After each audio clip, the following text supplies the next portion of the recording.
All right. Well, good evening, guys. If I have not met you yet, my name is Noah, and I'm actually the pre-teen director here at the Daphne campus. And something funny about that is, as I was preparing for this message, I'm going in and I'm getting done with my introduction, and I'm kind of reviewing it. And I look back, and I'm like, in the first 5 minutes, I've managed to talk about pee and poop, and how fitting as the pre-teen director is that. So I had to adjust a little bit. Still got a little bit of that in there, but I had to make a little adjustment. But tonight starts a new series called Holy and Whole. And I'm so excited to take you guys on that journey that I went through in preparing this message because there was a lot of stuff that I learned and also some stuff that I knew but didn't know to the extent that I know now. And I'm just like genuinely excited to share that. So I wanted to start off giving you guys a little glimpse into my life.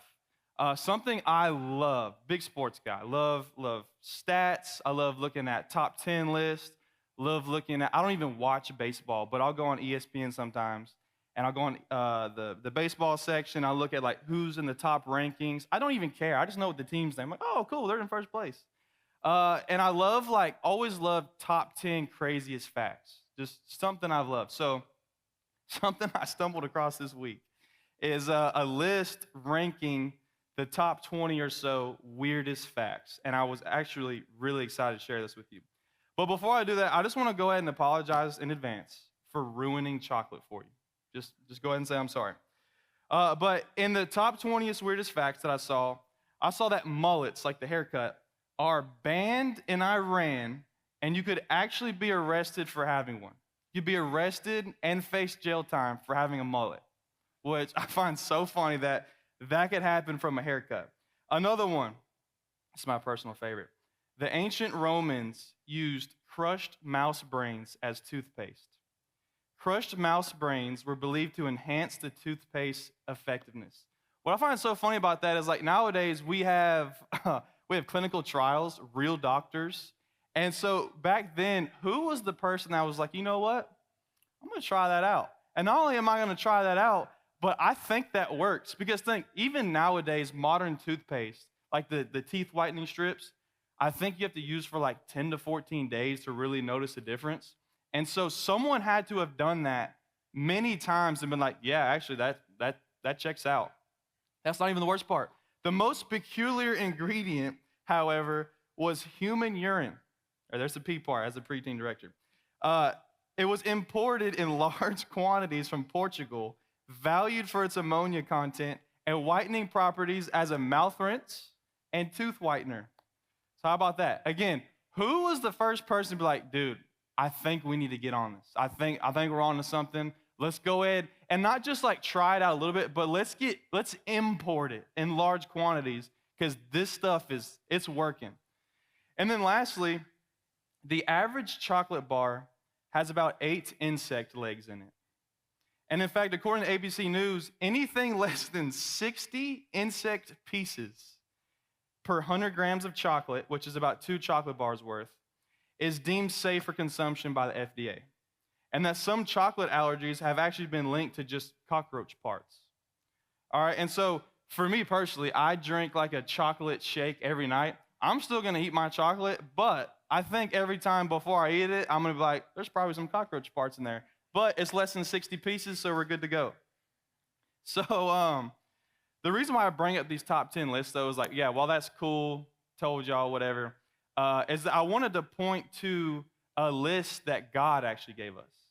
And this gets us to the passage we're going to be in today. We're going to actually be just kind of in the book of Exodus and talking about the Israelites. But in Exodus 20, and we see that God actually gave the Israelites sort of like a top 10 list. It's called the 10 Commandments. And his list, however, it's not like ranking the 20th crazy Egyptian encounters or something random or unimportant. It was like a laws for the Israelites to help them live set apart. Now, I want you to remember those 2 words for the rest of the night, set apart. But before we do that, this series that we're in right now is Holy and Whole. So holy like holiness, and then whole as in like something's whole, it's all together. And the first part of this, because these 2 words, honestly, like holiness, it's kind of got its definition and its meaning, but wholeness, like you can go all kinds of different ways with that. And so I really want to make sure we define those things before we talk about them so we're all on the same page. So before we do that, let's quickly go over the 10 Commandments in Exodus 20. You shall have no other gods before me. You shall not make idols. Don't take the name of the Lord your God in vain. Remember the Sabbath day. Honor your father and mother. Don't murder. Don't commit adultery. Don't steal. Don't bear false witness against your neighbor. And don't covet. Great. So something I want to get you guys to work through is that I heard R.C. Sproul put it this way. So this is definitely not me coming up with this, but I like it. I want you guys right now, every one of you, to just remove all laws and amendments we have in the United States of America. Take away all lawyers, all misdemeanors, felonies, just completely clean the slate of the United States of America. We've got like almost 400 million people. And I want you to think about what would be your top 10 list. What would be your hey, these are the 10 laws that I find the most important for our country.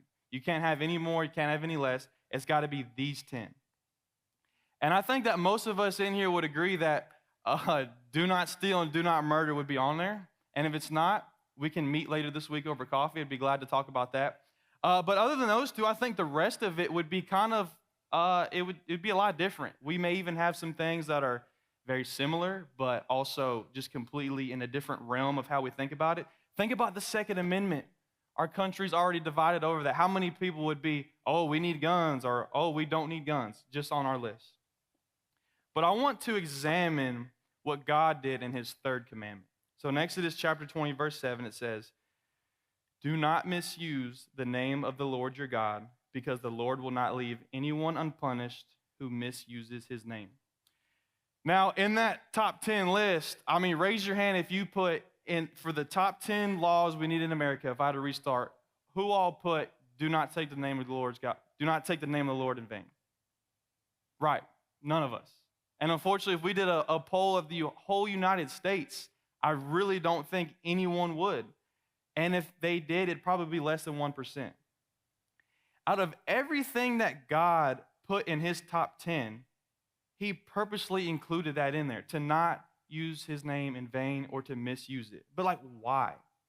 And because the name of the Lord is holy. So there's that first word in our series, is holy. That his name is holy just as he is holy, and we need to honor that. And it's not like he had a top 10 and could only really come up with 7. It was like, man, I told him I'd give him 10, so I guess I better just kind of throw in some other stuff just to make sure it sounds good. It's top 10. No, that was there on purpose because of his holy and perfect nature. So what does holy actually mean? What does it mean? Because I don't know about you guys, but I grew up in a context of the word holy is used more of in a negative way. I remember growing up and even recently, the most I ever hear about holy is people saying oh, this person thinks they're holier than thou, which is in a negative way. I don't know many times I've heard people use it correctly in a God-honoring way. And so I want us to see that holy literally just equals set apart. Holy equals set apart. Because the opposite meaning of holiness is just being common, meaning that holiness is being uncommon. Because God, his very nature, himself, he's completely other. He's completely different from everything. Everything ever created, he's completely different. But just as we see how God is holy and set apart from all creation, he has also called us to be holy. And we see here in 1 Peter chapter 1, verse 15 through 16, but as he who called you is holy, you also be holy in your conduct, since as it is written, you shall be holy, for I am holy. And this is what the 10 Commandments were all about, guys. The 10 Commandments were given by God to Moses to give to the Israelites to set them apart, to make them holy, to separate them from the surrounding wickedness. And as believers, we need to be set apart from the world. We have to be set apart. We need to be living by God's standards and not the world's. Because God knows we can't be perfect. That's why Jesus had to come down and die for us. But we should still strive for that. We should still strive to be distinct from the world, completely other from the world. You guys could be anywhere else but church right now, but you've chose, I want to be a little distinct, and that means something. And we see in 1 Peter chapter 2, verse 9, but you are a chosen race, a royal priesthood. He calls us a holy nation, meaning what? A set-apart nation. And it's a simple fact that we are separated as believers from the world, and we need to live out that reality in our day-to-day life. So how can we become holy? We defined it, holy equals set apart. How do we become holy? Well, I think there's two different types of holiness. There's the holiness that you get and can never be taken away when you give your life to Jesus. When you accept him as your Lord and Savior, that is holiness that can never be taken away, also called justification. And then there's another type of holiness that we strive for our entire life but will never reach until we're with God. That's also called sanctification, the lifelong process of trying to be more like Jesus. And we need both. We need both. And the reason we need both is because nobody is fully capable of living a fully holy life. We're still wicked human beings, still wicked. And it's the literal reason why Jesus, I like to think of it this way. Jesus didn't just die on a cross. He didn't just go up there and was like, all right, my life's gone. He was murdered. It's the literal reason he was murdered because of our unholiness, because of me, because of everything I've ever done and everything I will ever do. Because of you guys, everything you've ever done, everything you will ever do. And even, this actually breaks my heart to think about, even my 7th-month-old baby boy is actually right there. Even him who just wants to be held, just wants to play with his toys, wants his mom, his dad, he put Jesus on the cross because he was born a sinner just like us. And man, like that at times, like I'll look at him in his crib and like it breaks my heart thinking about this sweet little thing, like put Jesus on that cross. And we all put him there. We all put him there. It's because we can never live up to God's standard of righteousness and that there's a price to pay. But like I said, that first holiness that comes through Jesus, we can have that because in Hebrews 10:10 it says, and by that will we have been made holy through the sacrifice of the body of Jesus Christ once and for all. And man, that's encouraging. Man, every time I think about how unholy we are, I thank God even more for sending Jesus down that cross for us because it shows you how much he loves us. He knew what we would all do before we were here and still said, I'm going to die for that person. I'm going to be humiliated, spit on, I put a crown of thorns on my head, slapped, punched, beaten, made fun of, all of it because I love you. And that hits me deep. And as I get older, and I'm still young, it just gets me more and more. But it also, man, just makes me appreciate Jesus all the more.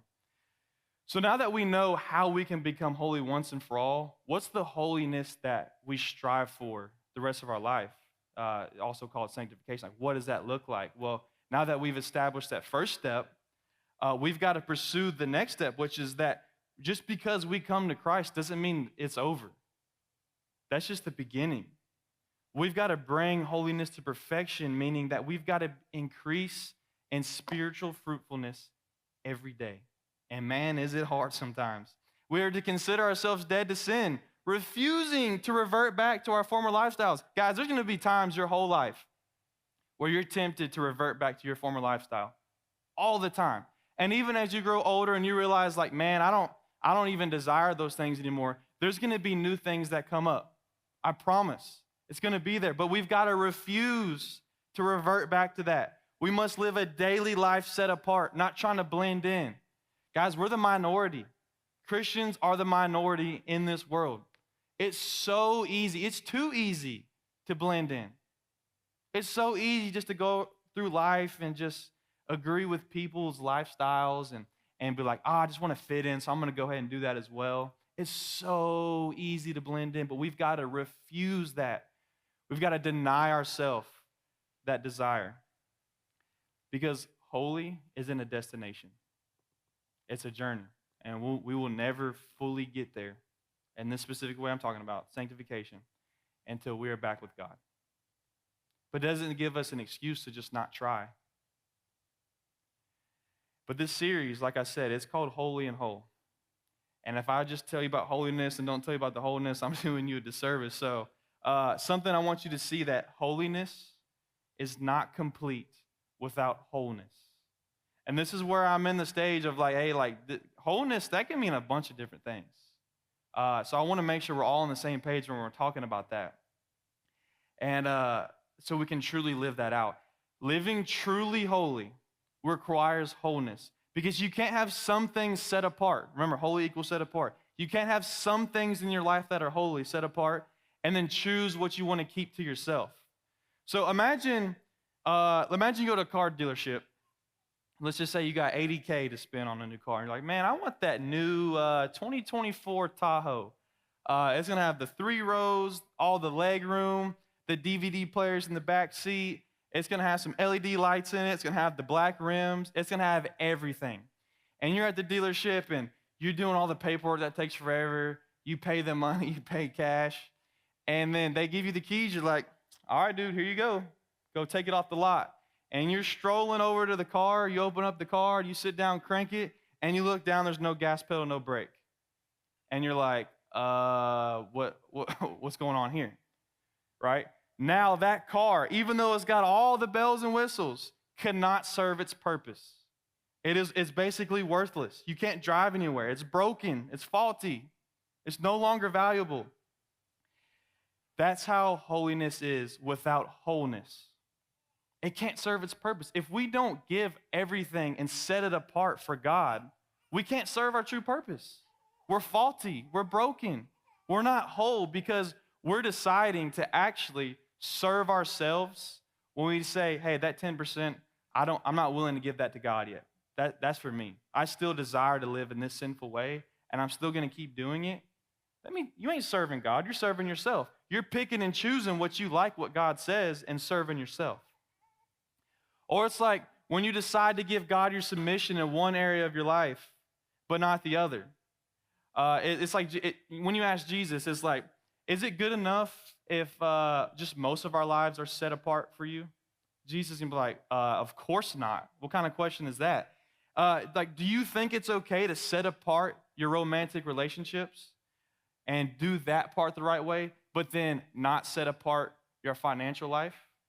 You may be like, man, I'm going by the book and what God tells me. I'm glorifying God on how I'm handling this relationship, but I'm not tithing anything.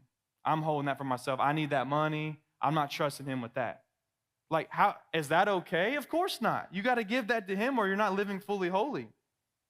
Or do you think it's okay to do what I did for so long and, maybe set apart your finances or set apart this, but then when it comes to music, be like, I don't know. I don't know if I can give that one up. Man, for so long, So I grew up in a household where we listened to 90s and early 2000s hip hop and R&B. And man, I'm going to be honest with you, to this day, I still love it. I'm going to be real.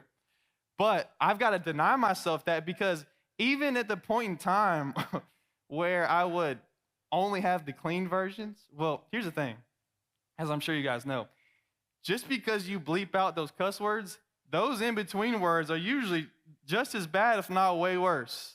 So I had to be like, delete all my songs, whatever. Now somehow all I listen to is like techno music and house. I don't know how I got there, but we're there. But you see, God is not expecting you to be perfect because he knows you can't. He knows you can't. But he is expecting you to be willing to give up everything and set it apart for him. It took me a long time to set apart that music, but it came to a point where I was like, I'm not being holy if I'm not willing to be whole on Jesus' side. And I don't know what it is for you guys. Like I said, it may be relationship, music, how you talk, how you act, your time you set apart for God. It's all got to be set apart because he wants all of us. He wants us to be whole in him. And man, when I was going through this, I told you I was going to, take you on this journey that I went through of making this, and God guided me through it. And this is actually my favorite point. It's that I'd be willing to bet that the areas in your life that you feel the least whole, the least fulfilled, are probably the areas in your life you are the least holy. I'm going to say that again so I remember it. The areas in your life where you feel the least fulfillment, the least whole, something's missing, there's a hole in your heart, are most likely the areas you have not set apart for God. Holy equals set apart. What have you not set apart for God and you see it playing out and how you feel in your life? And I want you to take a second to think about that. And we're going to do something at the end where you're going to really get to make that commitment to that. But I want you just to start to think about that. Like, what in your life right now doesn't feel whole? What's missing? Man, it could be a relationship.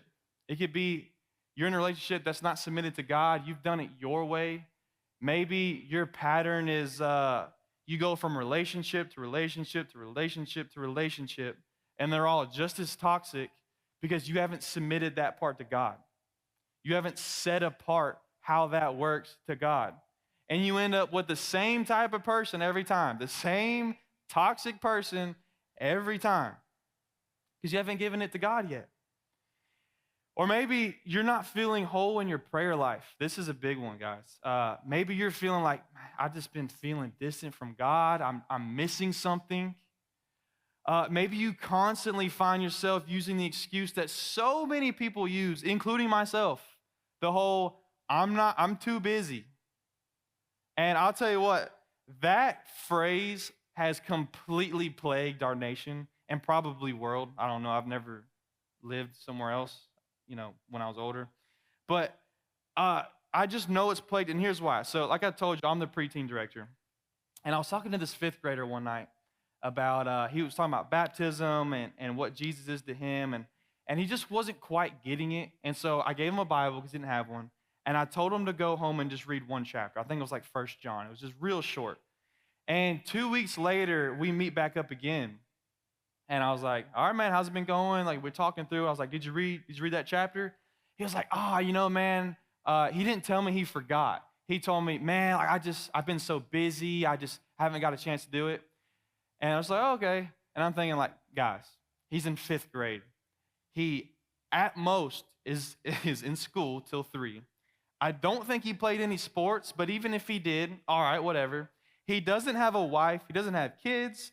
He doesn't have a job, doesn't have family to take care of, dinner to put on the table, and he's telling me he's too busy. And I'm not attacking this one person. I'm saying as a whole, I'm sure everyone in here within the last week has probably said, I was too busy for that. Too busy for this, too busy for that, too busy for that person, too busy to do my quiet time. And I want you to show you how Jesus made this part of his life holy. And set apart this area of his life. Because if anybody was too busy to do anything, it was Jesus. And in Luke 6:12, he models this for us. It says, on one of those days, Jesus went out to the mountainside to pray. This is right before he's about to pick his disciples. And it said he spent the night praying to God. And then when the morning came, he called his disciples to him, chose the 12, whom he also designated apostles. Guys, he spent the night praying. He didn't say, like, yeah, he prayed for 10 minutes before dinner that night. It said he spent the night praying. And I can't remember the last time I've prayed for more than 10 minutes. And really, probably the only time I've ever prayed for more than 10 minutes is when we just did our help with the church plant in Vegas. And we'd have prayer nights. But that was the only reason why we did it for so long. Jesus is literally modeling how to set apart our life for that. Yet so many of us still make the excuse. And guys, it doesn't mean you got to pray all night. It doesn't mean that at all. It just means that we got to stop thinking we are too busy for stuff, too busy to set apart time for God, and make that time. That time ain't going to fall on your lap. It ain't just going to be there, oh, my Bible fell in my hand, I'm accidentally reading. You got to make it. Even when you don't feel like it, you got to set apart that time for God and make it holy. And if you see here, there's a trend of like setting something apart for God, making it holy. It's not always desirable for us. There'll be a lot of times where it's like, man, I don't want to do that. I don't want to give God that relationship. I don't want to do it his way. That's boring. That's lame. I want to do it my way. But, as we talked about God giving the 10 commandments to the Israelites in the beginning, I want to go check back in with them, and I want to see where they felt the least whole and look at their trajectory. So the Israelites, if you don't know, just a quick little overview, they were slaves in Egypt for over 400 years. And then they finally get let go because of the plagues God set on Pharaoh, and they're gone. They're on the Exodus. They're trying to go to the Promised Land. And they, like I said, 400 years of slavery. But then within a few weeks, guys, 400 years. That means that everyone there, all they'd have known their whole life is slavery. The 70-year-olds, the 15-year-olds, the 90-year-olds, all they had known is slavery in Egypt. And within a few weeks of being saved and freed by God, they had done things so unholy that they made a golden calf to worship because they had not set apart their soul focused on God. And so they created this idol to feel satisfied within 3 weeks. And the Bible even tells us in Exodus 13:21, by the day, the Lord went ahead of them in a pillar of cloud to guide them and on their way, and by night, a pillar of fire to give them light so that they could travel by day or night, meaning that they can literally see God guiding them. And they still, within a few weeks, turned to a golden calf to worship. Still within a few weeks. And it says, neither the pillar of cloud by day nor the pillar of fire by night left its place in front of the people. Like, what? And it's so easy to look at them and be like, what idiots. A bunch of fools. But the thing is, guys, is that we do that more often than you think. We turn from God. We look at the next thing to fulfill us, the next thing to satisfy our craving, to make our heart feel whole. And that they probably felt the least amount of wholeness or fulfillment because it's one of the areas they were the least holy, and that was their worship for God. They didn't set that apart.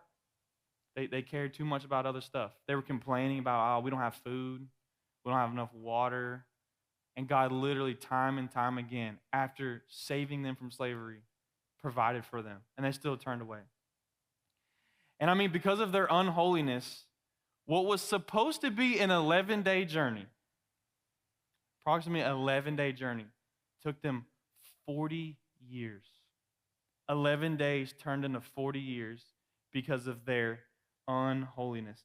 Guys, me and my wife, like I just said, we were in Vegas for a little bit. We just, we moved back in October, and it was a 40-hour drive. I think it was only like 27, but she was 8 months pregnant, so it stopped a bunch. Ended up being about 40 total hours of driving.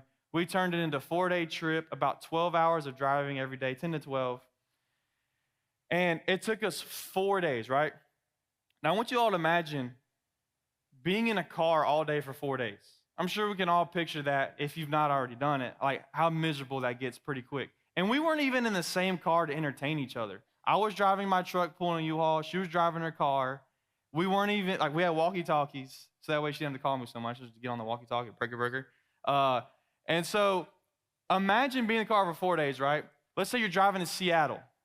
I don't know why you're going there, but let's just say you're going there. See a Mariners game, or you want to go see the Pacific Ocean. Imagine that 4-day car drive taking 40 years. Can you imagine that? Imagine you leave like, hey, after young adults, guys, I'm heading out. I'll be back probably a couple weeks. I'm going to drive down there, drive back. And then when you get there, you're 60 years old. That's what happened. That's real. That's not like some kid's fable. This is real. This is real stuff. 40 years. Can you imagine that? And it's just all about setting apart our desires for God and not putting them in the wrong place. Because if you put your trust and faith in whatever makes you feel good in the moment, whatever you in that moment is like, oh man, that makes me feel satisfied, I'm going to chase that. You will never be satisfied, ever.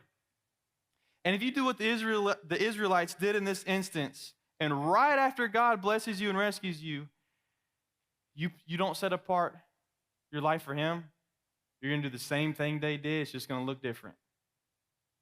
It may not be a golden calf, but it may be a relationship. It may not be a golden calf, but it may be a job. You may be putting your whole life or your whole stock in this job, whatever you're doing next, way above God because you think that's most important. And God, if God has freed you from something and you don't replace it with something holy, then it's most likely going to get filled with something else unholy. And the sad thing is, like I said, we can look at the Israelites and be like, golly, y'all are dumb. Why would you do that? But it's because their submission to God was not holy. That's all it was. And we can do the same things if we're not careful. And so, man, I love giving a challenge. I really love giving a challenge. And I don't want to give you this challenge for like the next 2 months. I don't want to give you this challenge for the next year. I really just want to give you a 1 week challenge because everybody can do 1 week. Anybody can do 1 week. Anybody can do 5 days. And I want you to think about the areas in your life that you have not yet set apart wholly, WHOLY, for God. And my challenge for you the next week is to purposely set apart that area of life for how God would want you to. And just go ahead and take a moment, bow your head, close your eyes. And for some of you guys, as soon as you close your eyes, it was like, bam, right there. That's what it is. You have that conviction in your heart. And you're like, man, God, I know you're talking to me right now about this thing. You got me. Maybe for some of you, it's multiple things. Maybe for some of you, you haven't even given your life to Jesus, and right now God's calling you to take that first step of holiness, which is giving your life to Jesus as your Lord and Savior. And as you just think through those things, or one thing, two things, whatever it is, I want you to think about how you haven't been setting apart that for God. And think about what the actionable steps are this week, not eventually, but right now, making the commitment to what it looks like to fully set that apart for God, to fully make that area of your life holy. And then I want you just to make that commitment. Don't play around with it. Don't be like, I think about it. Yeah, that's one of it. I'll get to it sometime. Stop wasting your time. There's no reason to wander in the wilderness for 40 years when it can just take 11 days for you, when it can just be right now. There's no reason to wander when you can go right now. Fully set apart whatever it is you have tried to control, whatever it is you have tried to set apart for yourself, and give it to God.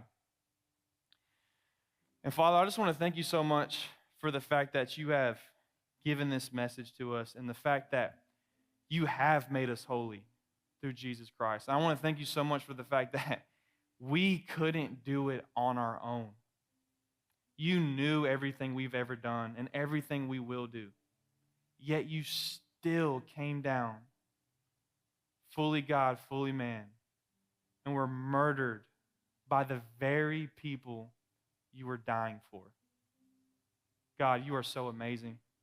So amazing. And I just pray for everyone in here as we try to set apart that part of our life that we've just been holding on to for so long.